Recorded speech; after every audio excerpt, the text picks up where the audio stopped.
গায়ের মানুষ সহজ সরল, চিটিং বাজদের মনটা গরম। কেউ বলে না ভাই, ন্যায্য কথা বলার মতো একটা মানুষ চাই। আমরা ন্যায্য কথা বলার মতো একটা মানুষ চাই।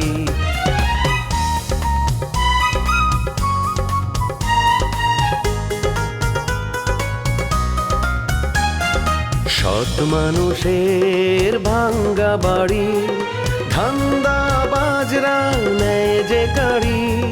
কেমন নিয়ম ভাই, উচিত কথা বলার মতো একটা মানুষ নাই। উচিত কথা বলার মতো একটা মানুষ নাই।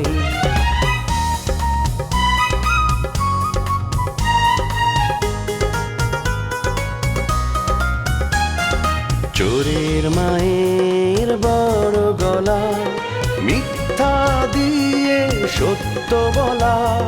ভদ্রলোকের ভালো এক সমাজে বাস করে ভাই চিটার এন্ড জেন্টলম্যান।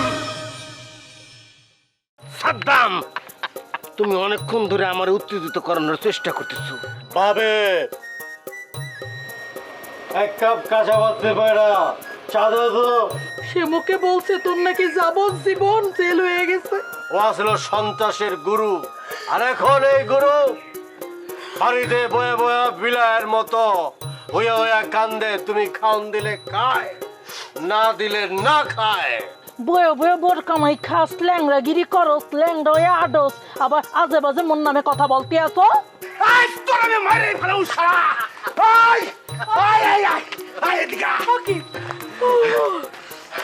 কি হয়েছে? কি মাথার মধ্যে বাস পড়ছে? এমনি চিল্লাইতেছো কেটপিন নে। শোন রে সাদ্দাম, এই নষ্ট অপবিত্র মায়াটারে আমি তালাক দিয়া দিছি। এখন তোর যা খুশি তুই তার বিয়া কর, নিকা কর, যা খুশি কর, আমার কোনো আপত্তি নেই, আমি কোনো বাধা দিব না। তুমি মোরে ভুল বুঝতে আসছো। বিশ্বাস করো, মুই একা একা রুমের মধ্যে ঘুমাইতে আসছিলাম। এর লগে মোর কিচ্ছু হয় নেই। এখন মোরে তোমার কাছে খারাপ বানানোর লেগে এই নাটকগুলো করতে আসছে। বিশ্বাস করো। খবরদার তুই আমার স্পর্শ করবি না। তুই একটা পাপী, একটা নষ্ট মাইয়া। মুই যদি পাপি হই, তুই মহাপাপী। তুই কি হরছস মনে নাই? তোর বন্ধুর লগে তুই 2 নাম্বারই হরছস। তোর বন্ধুর কাছ থেকে মোরে সারায় তুই নিজে মুখে বিয়া হরছস। এখন এই বদমাইশের কথা বিশ্বাস হইরা তুই নিজের বরে অবিশ্বাস করতেছস। এই তুই ওর কথা বিশ্বাস করিস না। বিশ্বাস কর, ওর লগে মোর কিছু হয়নি। তুই বিশ্বাস। সাদ্দাম, মুই তোরে খুন হরমু। তুই খায়া দায়া রেডি হয়ে থাইস। আচ্ছা আচ্ছা, তুইও রেডি হয়ে থাকিস, আমি তোরে বিয়া করবই। এই যে রুস্তম, তালাক দিয়া দাও, তালাক দিয়া দাও। আমি রূপসারে বিয়া করবই, লাল বেনারসি কিনবো তো। আপনি তালাক দাও, তালাক দাও। কিরে, তুই কিছু কইলি না?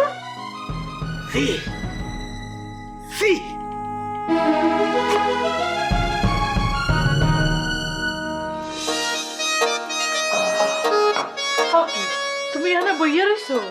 মুই আরো তোমারে কারল বাগানে খুঁজে আইছি। কেন আমারে খুঁজতেছো কেন তুমি?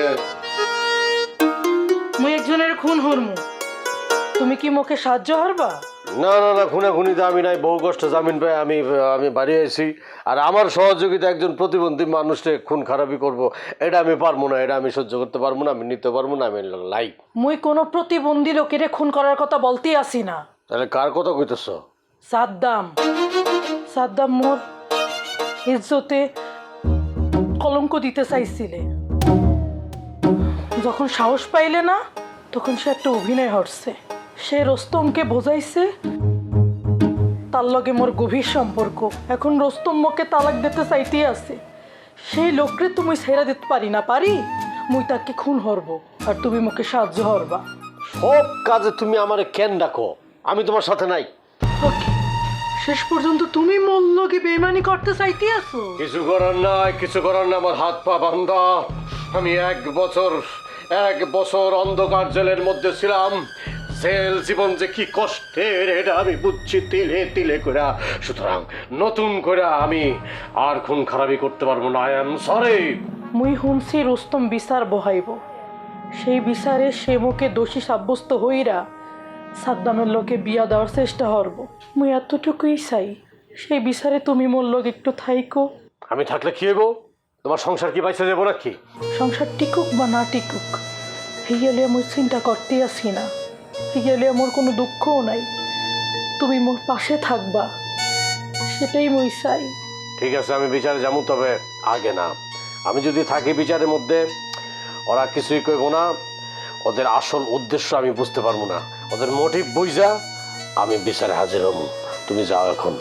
মুই কিছুক্ষণ তোমার লোক একটু থাকি। না না না না, কোনোভাবেই বোঝানো যাবে না যে আমি তোমার পক্ষে আছি। তাইলে মুই বাঁচমু কেমনে? আমি যেভাবে বাইছে আছি সেইভাবে। কাকা, আমার একটা উপকার করতে হবে। কি উপকার কয়ে বলা? উপকার করবা কিনা সেইটা আগে কথা দাও, তারপরে কইতেছি। আরে কি আজব কথা! কি উপকার করতে হইব এটা যদি না জানি তাহলে কমু কেমনে? কাকা, আমি তো একটা ধরা খেয়ে গেছি। কস কি? কি বিষয়ে ধরা খাইছো? আমি রুস্তম ভাইয়ের ঘরে একটু রূপসারে দেখতে গেছিলাম, তা বাইর হওয়ার সময় আতে নাতে রুস্তম ভাইয়ের কাছে ধরা খেয়ে গেছি। আরে মান সম্মান আর রাখলি না। আচ্ছা, ওই মেয়ে তো তোরে পছন্দ করে না, তুই কি জোর করে ঘরে ঢুকছস? আর কি করবো কও, ভালোবাসা ফেলছি তো। তুমি এক কাজ করো কাকা, তুমি একটা বিচারের ব্যবস্থা করো। ওই বিচারের মধ্যে একটা সিস্টেম কইরা রুস্তুম রে দিয়ে রূপসারে তালাক দাও, তারপরে তো রূপসা নিরুপায় হয়ে যাবো। আমি ওরে বিয়ার প্রস্তাব দিলে তুমি শুধু ওরে সাপোর্টটা দিবা, তুমি সাপোর্ট দিয়ে আমাকে বিয়া করায় দিবা, তুমি থাকবা উকিল বাপ। কি পারবা না?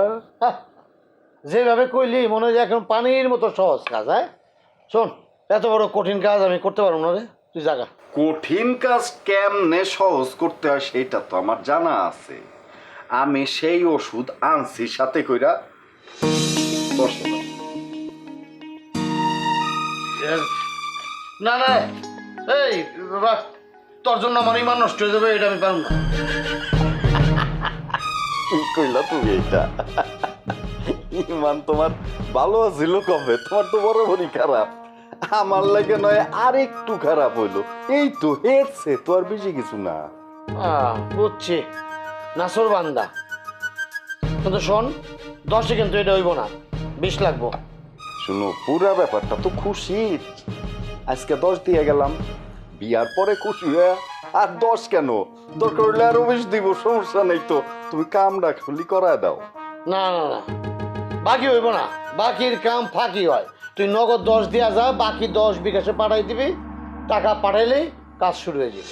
তোমার লগে কথা বললাম, ওই স্বপ্ন দেখি, অজানা কোথাও মুই ঠিকানা খুঁজি। হয়তো অজানা কোথাও মোর ঠিকানা আছে। স্বপ্ন দেখতে থাকো, পুরনো তো হইতে পারে। কপাল পোড়া তো, স্বপ্ন স্বপ্নই খায়, বাস্তবে ধরা দেয় না। বহুবার দেয় না, বহুবার দেয় না, একবারই দেয়। আশায় থাকলাম, রুস্তম তো মোকে বাড়ির তন বাই কইরা দেছে। তাহলে এখন যাইবা কই? মুই কোথায় যাব হিয়া তো মুই জানি না, মোর যাওয়ার জায়গা নেই। তাহলে থাকো, আমাকে বাড়িতেই থাকো, আর কি করবা? না না না, হিয়া তুমি কি বলতে আসো? তোমার বাইক মোর থাকা ঠিক হইবে না। এমনিই তো তারা মুখে খারাপ বলে, আরো খারাপ বলবে। বললে বলবো, অসুবিধা নাই তো। আমি সাথে থাকলে বাবার সাধ্য নাই খারাপ কিছু কইব, প্রশ্ন না। বলতে চাইছিলাম কি, তুমি যদি মুখে অন্য কোথাও একটু থাকার ব্যবস্থা করে দিতে পারো, তাহলে মোর লেগা ভালো হয়। আচ্ছা ঠিক আছে, আমি দেখতেছি, চিন্তা করো না, ব্যবস্থা করা যায় কিনা আমি দেখবো। Heart and soul. ঠিক আছে, তাহলে মুই এখন আসি। যাও, চিন্তা করো না, আমি দেখতেছি। মোরে ডাইক কর। ওকে ওকে ওকে, ঠিক আছে, যাও।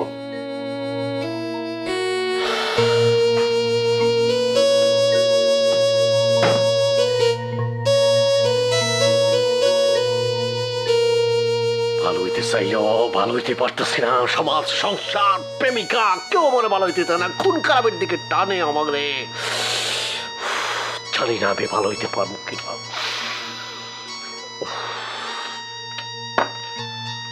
কাকু এটা কি কও? তোমার তো কলব দিয়ে আসল বয়স লুকায় রাখো, তুমি এত টাকা দিয়ে কি করবা কও তো? শোন, বিশ্বাস অবিশ্বাসের প্রশ্ন না, তুই যে কত বড় জালিম এটা তো আমি জানি। আর অন্যায় কাজের টাকা আমি সব সময় নগদ গ্রহণ করি, বুঝছস? বাকির কাজই হয় ফাঁকি।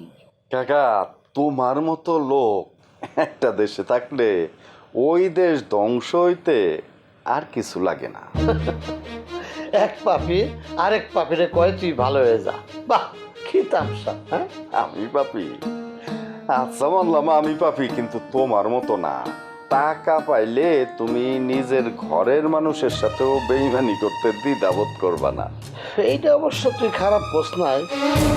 আসলে কি করুম, অভ্যাস হয়ে গেছে, অভ্যাসটা ছাড়ার চেষ্টা করতেছি কিন্তু পারতেছি না। খারাপ জিনিস ত্যাগ করা ভালো। আমার জন্য তুমি যে অন্যায়টা করতেছো এই অন্যায়টা যেন তোমার জীবনের শেষ অন্যায় হয়, সেই দোয়া করি। হুম, ঠিক কইলি না। তোর ক্ষতি করার জন্য আমার আরেকটা অন্যায় করতে হবে, তাইলে তো আমার মুক্তি। আচ্ছা আচ্ছা কইরো, তয় তার আগে রূপসার সাথে আমার বিয়াটা হয়ে যাক, বিয়ার পরে তুমি যা ইচ্ছা করি। আরে এত কথা গসকে, টাকাটা দিয়া জাগা ঠেয়ালের দোকান আছে, বুঝছ না? আচ্ছা নাও, বিচারটা কিন্তু সেই রকমের বিচার হইতে হবো। হ্যাঁ, হ্যাঁ, তুই কোনো চিন্তা করিস না, একদম সই বিচার হইবে। আর কাম না হইলে টাকা কেমনে ফেরত নিতে হয় সেটা কিন্তু আমার জানা আছে। একদম ভাবিস না তুই। হ্যাঁ, না, এই অন্যায়টার পর আমি আর অন্যায় করব না, এটাই আমার শেষ অন্যায়, আর মন চায় না। বিচারটা কড়া বিচার বসাইতে না, ব্যবস্থা করতেছে।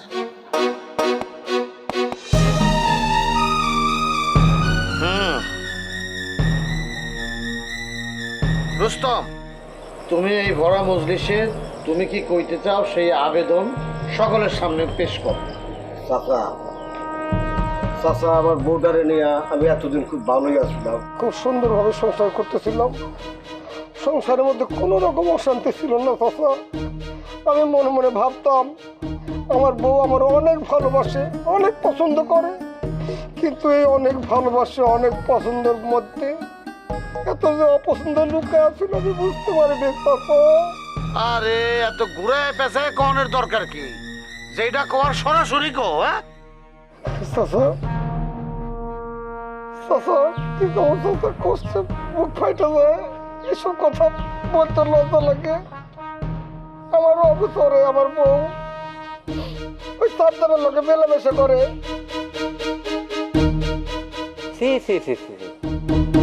কাকু বিশ্বাস করেন, মুখে সব মিথ্যা কথা, সবার ষড়যন্ত্র কইরা মুখে আসলে ফাঁসানোর চেষ্টা করতে আছে। কি সাদ্দাম, এই মাইয়া কি কয়? ও তো কইতাছে তোর লগে ওর কোনো সম্পর্কই নাই। কই কি কি কোন সম্পর্ক নাই? আচ্ছা আপনি কোন চেয়ারম্যান সাহেব, আমাকে যদি সম্পর্ক না থাকে তাইলে ওর করে আমি কেমনে যাই? হ্যাঁ, এই যে রুস্তম ভাই তো দেখছে সাক্ষী। ঠিকই তো। আর তাছাড়া বিয়ার আগের থেকেই তো ওর সাথে আমার একটা সম্পর্ক চলতেছে। চেয়ারম্যান সাহেব, এই মেয়েরা গ্রাম থেকে বার করে দেন। আরে ওরে যদি এই গ্রাম থেকে বাইর করে দিতে হয় তাহলে তো ওই রুস্তমের ওই মায়ের তালাক দিতে হইবে। রুস্তম, তুমি কি ওরে লইয়া ঘর করবা নাকি করবা না, না তালাক দিবা? তালাক তো আমি অবশ্যই দেব চাচা। প্রয়োজনে আমি সারাটা জীবনে একলা একলা কাটামো, দরকার হয় আমি মরে যাবো, তবু এইরকম একটা দুশ্চরিত্র নষ্ট মায়ের সাথে আমি সংসার করব না, আমি সংসার করব না। আমি এখন তালাক দিতেছি চাচা। 1 তালাক, 2 তালাক, 3 তালাক, 4 তালাক। আর কাইন্দা কি হইব? তালাক তো হয়েই গেছে, তাই না? রূপসা, এখন তো তুমি আর এই গ্রামে থাকতে পারবে না, হ্যাঁ? না না না না না, রূপসা যেহেতু তালাক হয়ে গেছে আর ওরে যেহেতু আমি ভালোবাসি, ওরে কোনোভাবে এই গ্রামে আমি সারা করতে পারবো না। আমি ওরে বিয়া করতে চাই। আরে ওই সাদ্দাম তো তোর একটা সুযোগ দিচ্ছে, সুযোগটা তোর গ্রহণ করা উচিত। মুই মইরা যামু, তারপর এই শয়তান সাদ্দা মেরে মুই জীবনে বিয়া হরমু না। বহুত রংবাজি করছস এলাকায়, মাস্তানি করছস, বিচার করছ তুই। তোর বিচারের খেতাপুরি, তোর বিচার আমি শুনাইতেছি। আর সত্যান মা, তুই ওর লগে সামসামি করস, তোর আমি শেষ করে বলাবো। রূপসা, ধরো ওর কলারটা ধরো। পিয়াল তোর পায়ে ধরি ভাই, আমার জীবনটা ভিক্ষা দে পিয়াল, আমি ভুল করছি আর কোনোদিন করবো না। এই চুপ থাক। কাকু, আমনে কি মুই অনেক সম্মান দিছি, আপনি সে সম্মানকে একদম দুলার সাথে মিশাই দিছেন। কয় টাকা খাইছেন আপনি বলেন? ওরে মা, আমি ভুল করছি, আমি টাকা খাইছি, আমার ছেড়ে দেবো, আমি ভুল করছি মা। সাদ্দাম, আমার হাতেই তোদের মৃত্যু হবে। আপনি এলাকার মুরব্বী, জনপ্রতিনিধি, আপনার কথার আমরা কত মূল্য দেই। আপনার কথায় কত মানুষ যে ঘর হারাইছে, কত মানুষ যে মইরা গেছে, তার কোনো ঠিক ঠিকানা নাই। সামান্য কয়টা টাকার জন্য আপনি আমার এত বড় ক্ষতিটা করতে পারলেন চাচা। কি মনে করছিস তুই? হ্যাঁ, কি মনে করছোস আমি ল্যাংরা বইলা তোরে কিছুই করতে পারুম না? তোরে খুন করার মতো অহন্য কিছুটা শক্তি আমার গায়ে আছে, আমি তোরে খুন করুম। পিয়াল, পিয়াল দোস্ত, আমি তোর লোক অনেক বড় একটা বেইমানি করে ফেলাইছি দোস্ত, তুই আমার মাফ করে দে। আমি তোরে তালাক দিয়ে দিছি। আমি তোর কাছে অনুরোধ করি দোস্ত, তুই রূপসারে গ্রহণ কর, পরে তুই বিয়ে কর। আমি অনেক দূরে চলে যাবো বন্ধু।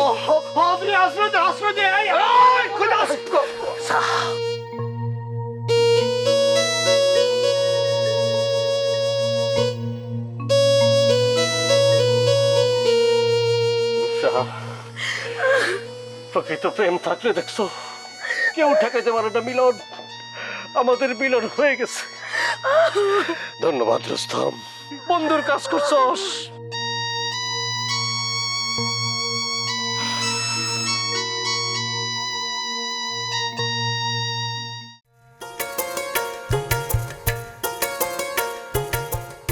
হ্যাঁ মিতা, কি ব্যাপার, কোনো সমস্যা? বিরাট সমস্যা। কি সমস্যা আমার বলো, আমি সলভ করার চেষ্টা করি। আমার যে সমস্যা, সেই সমস্যা তুমি সলভ করতে পারবা না, কারণ তোমার সেই সাহস নেই। আমার যদি সাহসী না থাকে তাহলে খামাখা আমার ফোন দিছো কেন? ঘুম আসছে না, কি করবো, ভাবলাম তোমাকে ফোন দিয়ে তোমার সাথে গল্প করে বাকি রাতটা কাটিয়ে দিই। শোনো, দিনে কিন্তু অনেক কাজ আছে। রাত জাগলে মানে মানুষের বাড়ি বাড়ি গিয়ে গণসংযোগ করবা কিভাবে? বাড়ি বাড়ি যাওয়ার দরকার নেই। কি হবে ইলেকশন করে? আমাকে কিছু লোক চিনবে, কিছু লোক ভোট দিবে, আবার দেখবা কিছু লোক গালাগালি করবে। এইসব প্যারা নিয়ে কি লাভ জীবনে? শোনো, লাভ লোকসানের সবকিছু বুঝাই কিন্তু এলাকায় তোমার নিয়ে আসছি। তোমার মাথায় এসব নেগেটিভ চিন্তা আসলো কেন? কেউ তোমার ভয় দেখাচ্ছে নাকি? আরে না না, আমাকে কে ভয় দেখাবে? ভয়টা কিছু না, আমি নিজে নিজেই ভাবতেছিলাম যে এসব পলিটিক্যাল ইস্যুতে আমার জড়ানো ঠিক হবে কিনা।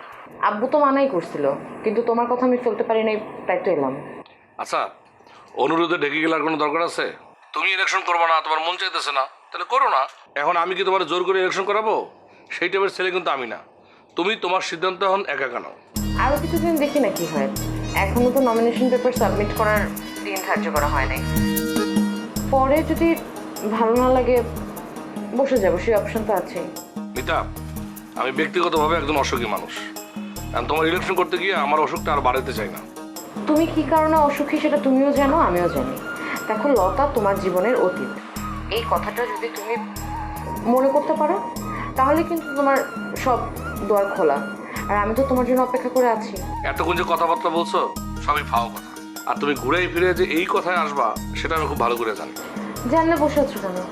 লতার সাথে সমঝোতা করে ওকে ডিভোর্সটা দিয়ে দাও, ওকে ডিভোর্স দিয়ে আমার কাছে চলে আসো। মিতা, এইসব কথা বলার সময় কিন্তু পড়ে আছে। আজকে এইসব কথা কইতেছো কেন?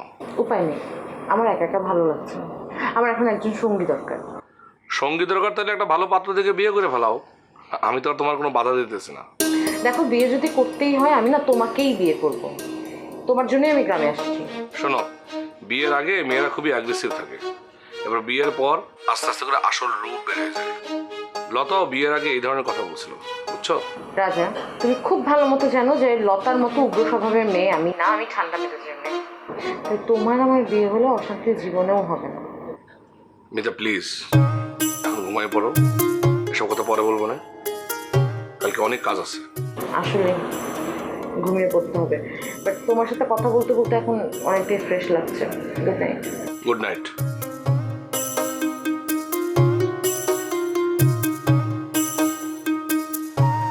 মায়া মানুষের মাথার তার মনে হয় দু একটা আগে থেকে ছিঁড়া থাকে, এরা কখন যে কোন কথা কয় বোঝা বড় দায়।